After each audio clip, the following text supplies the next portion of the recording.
Kisah lengkap 4 Imam Mazhab Ahlussunnah wal Jamaah. 1. Imam Abu Hanifah, Mazhab Hanafi. Nama asli, A.N. Nu'man bin Sabit. Lahir, Kota Kufah, Irak, tahun 80 hari, 699 M. Wafat, Baghdad, tahun 150 hari, 767 M. Beliau lahir di masa akhir pemerintahan Bani Umayyah dan awal Bani Abbas. Awalnya beliau berdagang kain yang sangat jujur, namun perlahan-lahan hatinya tertarik pada ilmu agama. Beliau berguru kepada ulama besar Hamad bin Abi Sulaiman selama kurang lebih 18 tahun dan juga bertemu dengan beberapa sahabat Nabi yang masih hidup. Imam Abu Hanifah dikenal sebagai orang yang sangat teliti, berpikir mendalam, dan berani memegang prinsip. Ketika Khalifah Al-Mansur menawari jabatan hakim tertinggi dengan janji kemewahan, beliau menolak dengan tegas karena takut tidak bisa bersikap adil jika di bawah tekanan penguasa. Karena penolakan itu beliau disiksa dan dipenjara, namun tidak pernah berubah pendiriannya. Beliau adalah orang pertama yang menyusun kaidah ilmu fikih secara sistematis, banyak menggunakan akal sehat dan perbandingan, ketika tidak ditemukan jawaban langsung di Al-Qur'an dan hadits. Murid-muridnya yang besar seperti Imam Abu Yusuf dan Imam Muhammad As-Syaibani melanjutkan serta menyebarkan ilmunya hingga ke seluruh dunia. Beliau dijuluki Al-Imam Al-Azam, Imam Malik bin Anas, Mazhab Maliki. Nama lengkap, Abu Abdullah Malik bin Anas bin Malik. Lahir, Kota Madinah, tahun 93 hari, 712 M. Wafat Madinah, tahun 179 hari, 796 M. Beliau lahir dan besar di kota tempat Rasulullah Shallallahu Alaihi Wasallam dimakamkan. Sejak kecil beliau rajin menghafal Al-Qur'an dan hadits, berguru kepada ulama-ulama terbaik di Madinah. Beliau sangat menjaga kehormatan diri dan tidak mau tunduk pada kekuasaan yang menyimpang. Pernah beliau dicambuk dan disiksa karena tidak mau bersumpah setia kepada khalifah dengan cara yang salah. Namun beliau tetap teguh pendiriannya.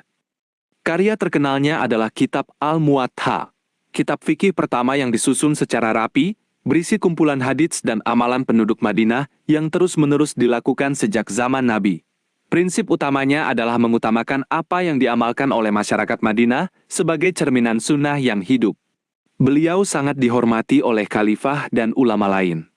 Bahkan Imam Syafi'i berkata, apabila para ulama disebutkan, maka Malik ibarat bintang di antara mereka. Sri, Imam Muhammad bin Idris As-Syafi'i, Mazhab Syafi'i. Nama, Muhammad bin Idris bin Abbas As-Syafi'i. Lahir, Gaza, Palestina, tahun 150 hari, 767 M. Wafat, Mesir, tahun 204 hari, 820 M.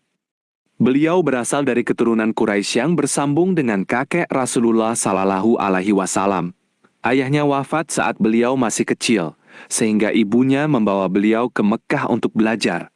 Sejak muda beliau sudah cerdas, hafal Al-Qur'an, pandai bahasa Arab, dan jago memanah. Kemudian beliau pergi ke Madinah belajar langsung kepada Imam Malik, hingga di usia 15 tahun, beliau sudah hafal seluruh kitab Al-Muwatta. Imam Syafi'i adalah penemu dasar ilmu usul fikih, ilmu yang mengajarkan cara mengambil hukum dari Al-Qur'an dan hadits dengan benar. Karyanya yang bernama Ar-Risalah menjadi rujukan utama sampai sekarang. Beliau menyatukan pandangan ahli hadits dan ahli akal, sehingga mazhabnya menjadi seimbang. Beliau hidup sederhana, tidak pernah mengumpulkan harta lebih dari yang dibutuhkan, dan selalu berpindah tempat untuk menyebarkan ilmu hingga wafat di Mesir. 4. Imam Ahmad bin Hanbal, Mazhab Hambali. Nama, Ahmad bin Muhammad bin Hanbal. Lahir, Baghdad, tahun 164 hari, 780 M. Wafat, Baghdad, tahun 241 hari, 855 M.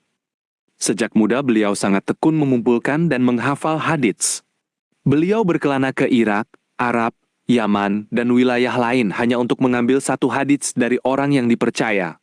Beliau menghafal ratusan ribu hadits dan menyusun kitab Musnad Ahmad yang berisi lebih dari 30.000 riwayat.